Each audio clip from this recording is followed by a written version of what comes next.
Hey YouTube, Al here from One Man Many Plans, both the blog and the YouTube channel with the same name. For quite some time now, I've been in beer making hibernation. Basically, I got to the point in my life where I thought, once I get my health back on track, then we're going to get back into the world of homebrewing.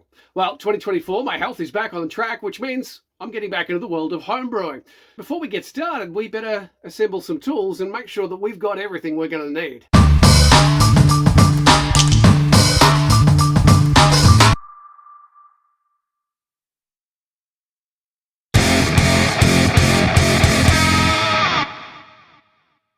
Well, first and foremost, the very obvious answer to that question is the love of beer. Now, being in my early 40s at the moment, that means a solid 2.5 decades of enjoying beers in all shapes, styles and flavours. Growing up here in Australia around 1819, obviously I was drinking whatever was on tap, whatever was in the fridges at your local pub, your local bar, your nightclub, that kind of stuff. So standard fare.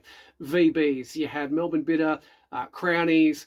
Look, occasionally you'd have something exotic. Back then, Heineken was exotic. Soon enough, we had the craft beer explosion, which meant I got an opportunity to try different flavors, different styles, and essentially a whole world of beers. We're talking IPAs, we're talking hazies, we're talking extra pale ales, we're talking German lagers, we're talking porters, we're talking all of that stuff that once upon a time wasn't really that accessible, but now it's pretty much whatever flavor and style you want, you'll usually find somewhere in Australia that has it. Dan Murphy's is the perfect example of this. I love going to Dan Murphy's and shopping up a storm because every time I go there, there is something new and something different to appreciate. So certainly the love of beer was the first important aspect of why I got into home brewing. Secondly, one thing I found pretty quickly is that brew day is a lot of fun because you're crafting up something, you're making something, you're creating something essentially from scratch. With home brewing, unless you're using one of those ready to go home brew kits, I'm talking working with grain and getting the sugars out of it. I'm talking, throwing in the yeast, working out what kind of hops you want. I'm talking the fermentation process, which I won't bore you with here if you're new to this, but there's a whole art and love for it. And just the day when you've got all of the ingredients and all of the equipment in the one place and you start creating, well, what's hopefully going to be a really tasty masterpiece, I found brew day really, really enjoyable. Yes, there is a bit of wait. Obviously, you've got to let things ferment and get to the point where it's ready to go into the bottles, and then there's a little bit of waiting time and lead up before you can finally crack one open and appreciate what you've created. But it's the whole creation thing for me. It's so awesome to sit back at the end of the day with a homebrew beer and go, you know what? I made this. And even if it turned out to be rubbish, I gave this a crack. And that's the important thing. Third point is it's 2024 currently.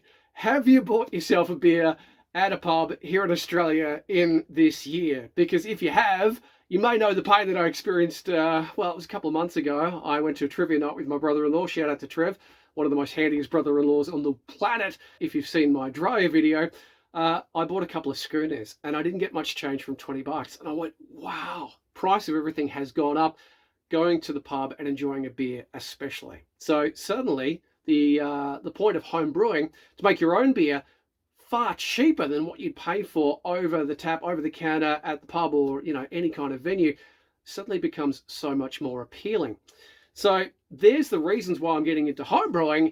We just need to make sure that I've got everything on hand before that important brew day comes about.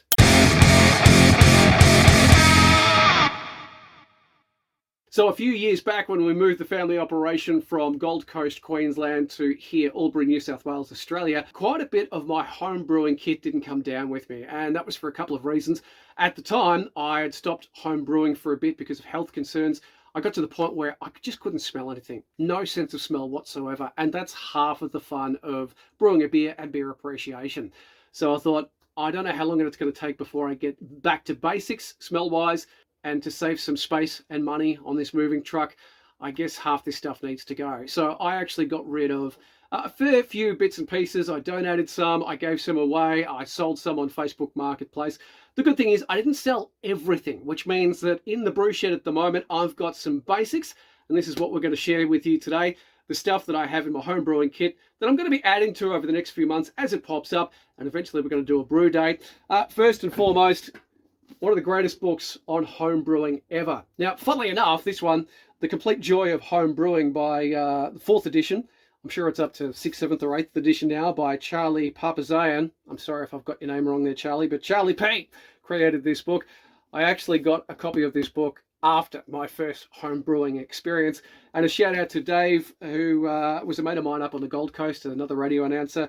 I still think he's in radio somewhere, who actually lent me his copy. And it was such an amazing read from start to finish that I rushed out and I bought my own version of it.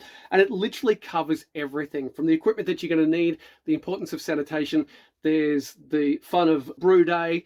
There's recipes in the back. And if I remember correctly, somewhere in here is a chicken homebrew. And I'm just thinking that is one of the most disgusting ideas I've ever heard of. I've never tried a chicken homebrew. There's no appeal to me whatsoever, but I reckon it's still in here somewhere. So definitely, if you're looking for a homebrew book that's got everything, and I mean practically everything, you really can't go too wrong by giving this one a bit of a look through. Check your local library if you haven't. I mean, there's hundreds of homebrewing books. I haven't read them all, but I certainly can appreciate this one, and I'm glad that I held on to this one. So I will be flicking through The Complete Joy of Home Brewing, fully revised and updated again before I get into the swing of things. So definitely, great book to start with. I still have my home brewing toolkit. This is, I reckon I got this from the radio station. We were doing some kind of promotion with a prize and a toolkit, and they said, do you want a toolkit? Sure. So, still in the toolkit, I have, now this is a little sugar scoop for sugars that you're going to put into your brews or into your bottles when you're bottling. 2 sizes. I think I got that from Big W for all of $2, which is awesome. So when you're priming your beers and you need to prime with sugar, there's the sugar scoop, good to go. Still kept that, excellent. Funnels, naturally.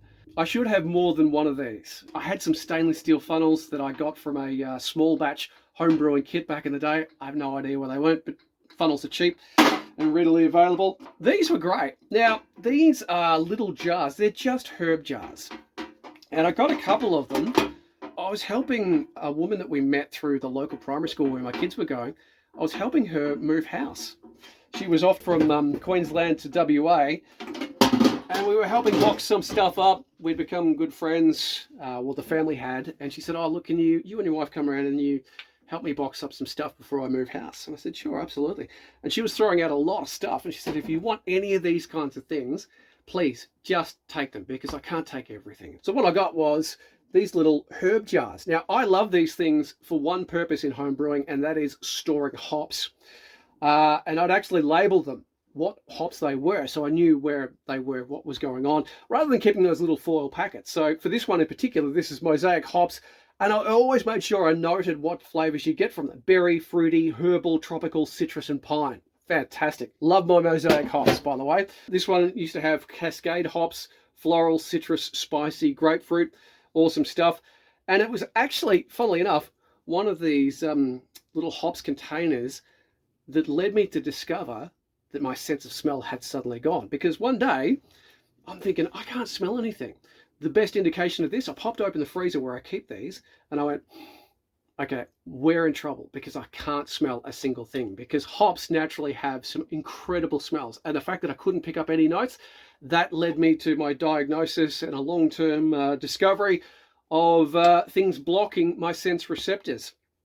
And smelling this soon led to the point where I gave up home brewing. But now that my sense of smell has returned, and you can read the full article on the blog, here's the link, you know, there's nothing stopping me. So I will be giving these a bit of a washout and putting some more fresh hops ready to go, which is awesome. All right, what else have we got? I still have, from my brewing days, some Steriphos. Now, you may know this as Steriphos. You may know this as Neo Pink. You may know this as some kind of nappy sound. It's pink, and this is the most wonderful stuff for cleaning. Basically, you get a couple of scoops of this into your brewing equipment, like you put all your brewing equipment in some water, a couple of scoops of this. Cleans bottles as well. And it's one of those things that you look at something and you think, oh, this is clean, this should be clean enough, but you can never over sterilize anything when you're home brewing, because the last thing you want is your batch to be infected. Using this stuff and letting it sit for a couple of hours, you'll be amazed at what it pulls out of the glass. Like, it leached stuff I didn't even think was there.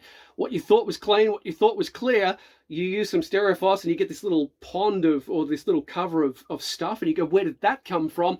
it pulls it out from places you least expect it. So yeah, I'm very glad of it. It's not cheap, but geez, it goes such a long way because I can still use this from years and years ago. And I have used it for cleaning purposes in the last 6 months. I know it's still effective. So this stuff's going to last me forever. So I've got plenty of stuff to sterilize, sanitize my equipment before brew day. And that's very, very important. As Charlie's book will attest, make sure you clean your gear. Make sure it's super, super clean.